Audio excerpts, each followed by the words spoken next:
Centennial Movie by Mr. Bernabei's 6th grade class. This film is for the bicentennial. This records what happened in our 200-year history. Here is Jody England reporting on the Pilgrims landing on Plymouth Rock. They're sure taking a hard beating against those waves in such a tiny boat. They look so cold and sick. They don't care because they want religious freedom. They sure must have had a bad time in England to go through such trouble just for freedom.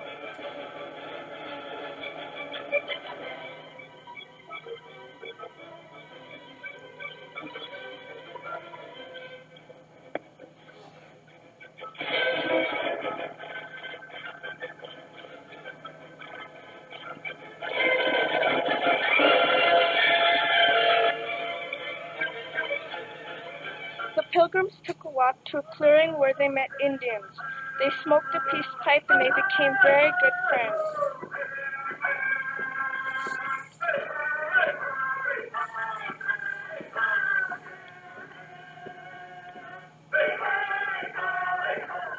When they settled down, they built homes.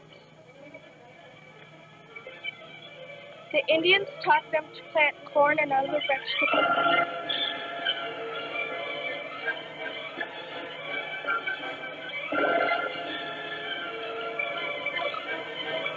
They harvested the food and had a Thanksgiving feast. The Indians were invited. Many years later, more white men came and started to fight with the Indians. Some of the men are still fighting today.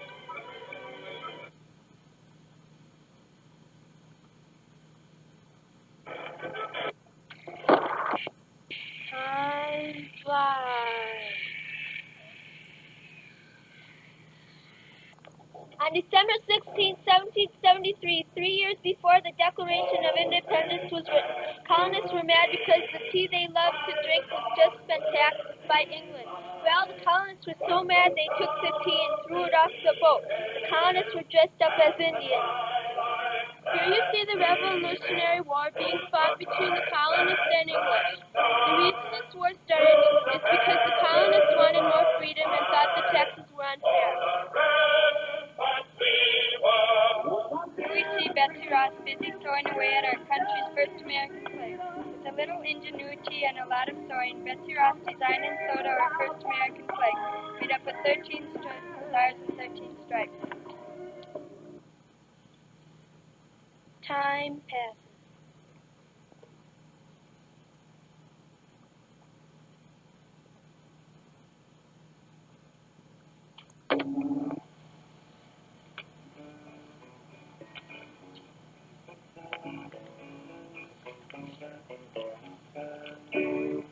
Oh, do you remember, sweet Betsy? In the 1800s, the pioneers were moving from the east and going westward. One of the more important of the pioneers was Daniel Boone. He was very brave and kind. On their way, they met Indians. The Indians were very friendly. The pioneers and Indians traded furs and jewelry. Then goodbye, Pike County, farewell for a while. We'll come back again when we stand out.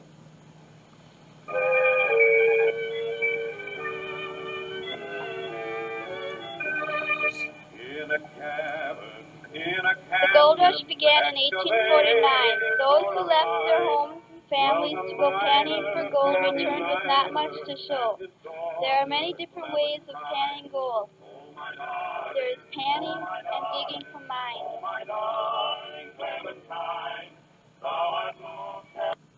In the beginning, England had tried to keep other countries from using its inventions. When inventors left England, they memorized the details of their machines. It was against the law to ship machinery. That's how Samuel Slater in 1790 was able to build a cotton mill in Rhode Island. After that, he introduced the factory system to the United States. During the Civil War, the United States went through a rapid industrial growth. After the industry was in all parts of the country, it made the United States the greatest industrial nation in the world.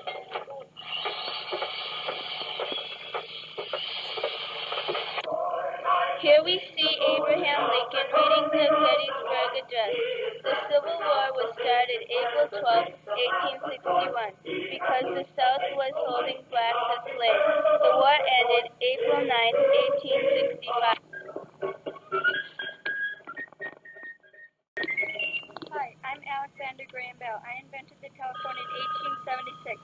I'd rather have been an educator of the deaf, but the telephone is so important that my name will always be associated with it. Cowboys are very strong and tough, and they can do almost anything.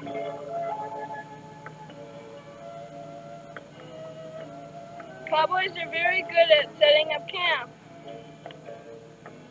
Here is a cowboy lassoing a steer. Some of the finest shooters in the world are cowboys and cowgirls.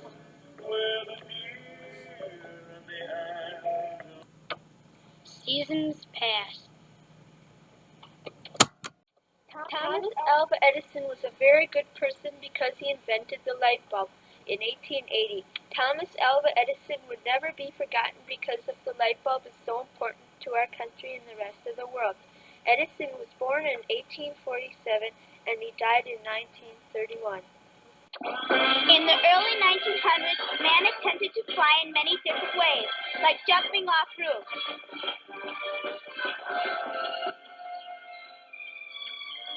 These are some of the early flying machines.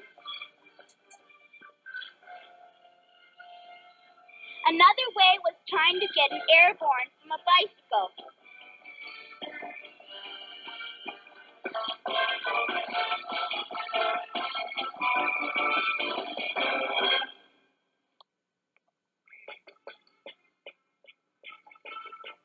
The first successful flight was done by the Wright brothers in 1903.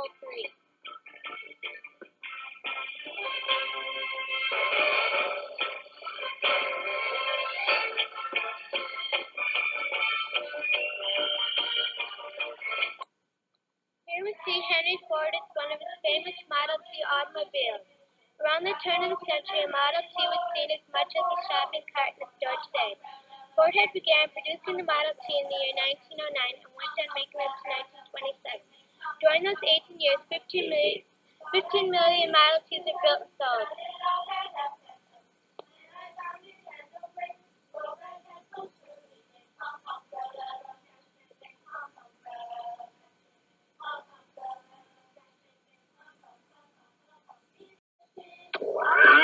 World War I. Snoopy shot him down with a gleam in his eye, but the German had bleeding from his. In 1930, the Depression started. The public's food ration was severe. Salvation Army provided them with food and other necessities for living. There was disease, typhoid, measles, yellow fever, smallpox, rabies, and others. People lived in broken-down shacks with rats, termites, and other bugs.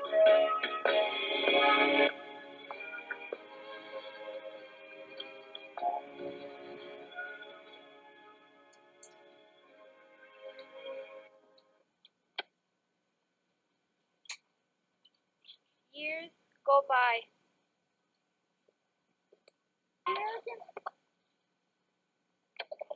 In the 1940s, Adolf Hitler began World War II by invading Poland. The Americans resisted the war because the Germans were killing innocent Jews.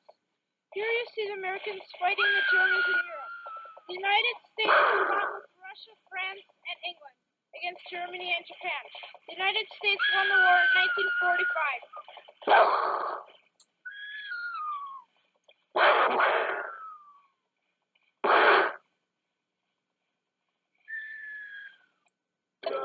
And this is the 50s. Mall chop, grease tear, below the knee dresses, bobby slacks, saddle shoes, 55 Chevys, and rosy red lipstick. Yep, those are the good old days. Thinking everything was alright.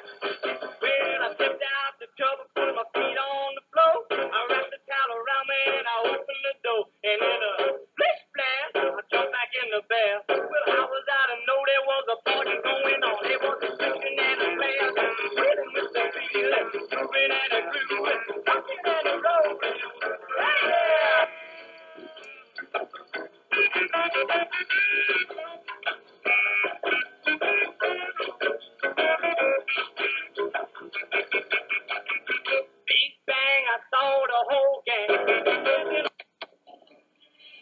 one last hail to the chief.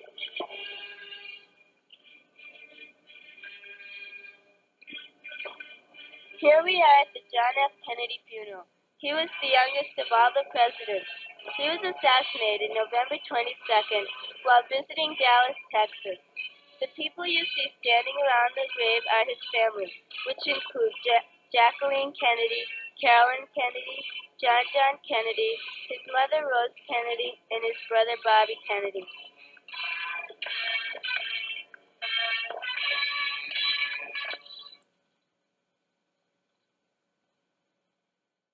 Time progresses.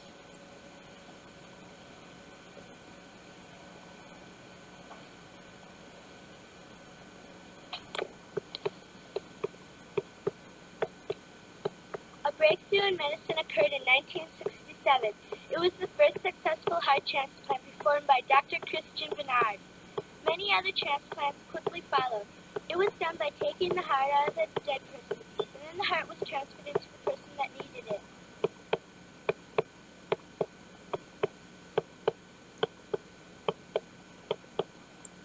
The Negro people wanted equal rights. They were tired of being pushed to the back of buses and not be able to drink from public fountains.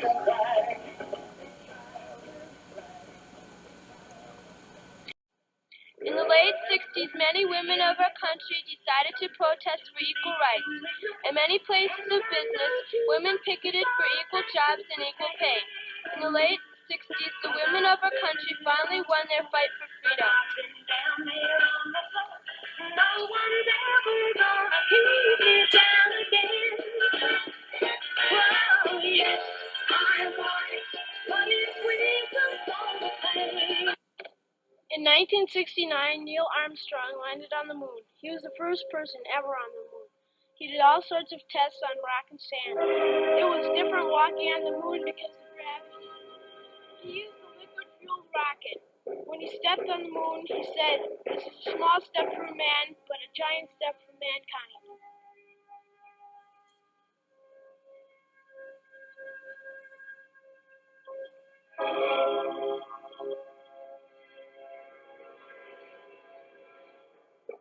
Bottom row, left to right. Ty Conrad, Sue Perrin, Debbie Sandman, Jane Jensky, Kathy Cottrell, Martha Bassner, Julie Wick, Nancy Saucy, Tim Nicklow. Middle row, left to right. Mitch Todd, Doug Martin, Tim Beattie, Jan Hunick, Jamie Price, Jay Adams, Andy Meek, Ronnie Kanoki. Top row, left to right. Peggy Planton, Wanda Packerby, Jody England, Robin Rife, Steve Huffman, Mitch Bruner, Terry Stiles, Denise Delorme, Connie Schmidt.